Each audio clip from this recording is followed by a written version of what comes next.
जी friends, आप देख रहे हैं यूट्यूब चैनल वॉइस ऑफ ज्ञानी और मैं सफदर खान ज्ञानी। अच्छा फ्रेंड्स, क्यूसी का जो आप इंटरव्यू देते हैं उसमें एक सम टाइम ऐसा होता है कि बड़ा इंपॉर्टेंट क्वेश्चन सामने आता है और मोस्ट कॉमनली क्वेश्चन सामने आते हैं, लेकिन कैंडिडेट्स इसका रिप्लाई नहीं कर पाते। इसी में से एक बड़ा इंपॉर्टेंट क्वेश्चन है क्यूसी के इंटरव्यू में और रिलेट कर रहा है एचपीएलसी से खासकर, वो ये है कि why we use acetic acid in HPLC mobile phase. HPLC के मोबाइल फेस के अंदर आप एसिटिक एसिड को क्यों यूज करते हैं, एक्सप्लेन।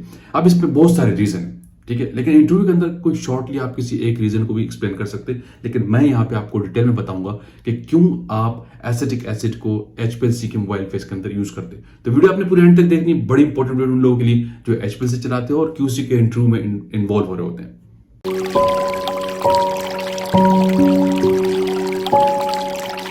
जी फ्रेंड्स, अब डिस्कस करते हैं कि क्यों आप एसिटिक एसिड को एचपीएलसी के मोबाइल फेस के अंदर यूज करते हैं। आज इसमें बहुत सारे रीजन है। सबसे पहला पॉइंट, सबसे पहला फैक्टर जो है वो ये है पीएच कंट्रोल।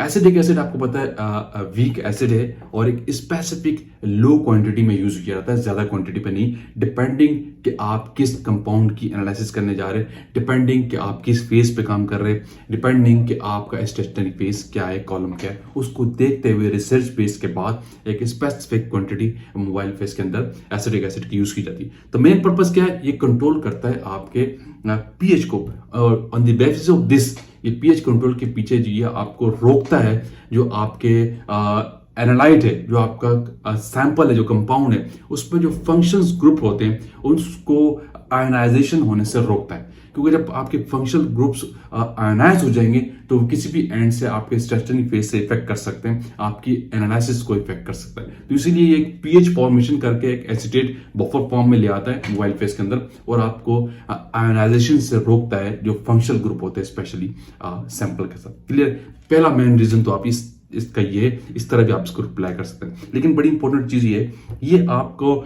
जो uses of the acetic acid जो है ये आपकी सेपरेशन को और रेजोल्यूशन को इंक्रीज कर देता है, इंप्रूव कर देता है। अब वो कैसे? उसकी वजह क्या है, जो आपके आयनाइजेशन हो जाती है फंक्शनल ग्रुप की, उसको ये रोक देता है, रिड्यूस कर देता है, ठीक है। उसकी बेस पर जो आपकी इंटरेक्शन है सैंपल की, वो स्पेसिफिकली टारगेट कंपाउंड की जो वो स्टेशनरी फेज से ज्यादा हो जाती है। इसी बेस पे आपका सेपरेशन अच्छा हो जाता है और आपका पीक शार्प आता है, आपका रेजोल्यूशन भी इंप्रूव हो जाता है। एक बड़ी इंपॉर्टेंट चीज और है, ये मोबाइल फेस की जो है आपके एचपीएलसी की पोलैरिटी को इंक्रीज कर देता है। अब जब मोबाइल फेस की पोलैरिटी इंक्रीज होगी तो ये आपको किस चीज में इफेक्ट करेगी, इसका एडवांटेज क्या है? अगर मोबाइल फेस की पोलैरिटी इंक्रीज हो जाए तो ये आपकी जो सेपरेशन एफिशिएंसी है कॉलम की, स्टेशनरी फेस की और आपके एनालाइट की, वो इंक्रीज हो जाती है। तो आपको एक अच्छा सेपरेशन मिलता है, आपका आरटी भी सही आता है और आपका जो है separation efficiency because of this acetic acid वो इंप्रूव हो जाती है, इंक्रीज हो जाती है। क्लियर? तीसरा रीजन आप ये भी बता सकते हैं कि क्या एडवांटेज है और क्यों हम एसिटिक एसिड को खासकर मोबाइल फेस के अंदर यूज करते हैं। अच्छा, एक और बड़ी इंपॉर्टेंट चीज ये है कि ये आपका जो इंटरेक्शन है अनवांटेड कंपाउंड्स, नंबर 4 बता रहा हूं, उसका इंटरेक्शन आपके स्टेशनरी फेस के साथ रिड्यूस कर देगा, ठीक है, और आपका टारगेट कंपाउंड का इंटरेक्शन बढ़ाएगा। जब आपके अनवांटेड कंपाउंड्स होंगे, ठीक है, जिनकी हमें रिक्वायरमेंट नहीं है मिक्स मैट्रिक्स के अंदर, तो उसको ये रिड्यूस कर देगा।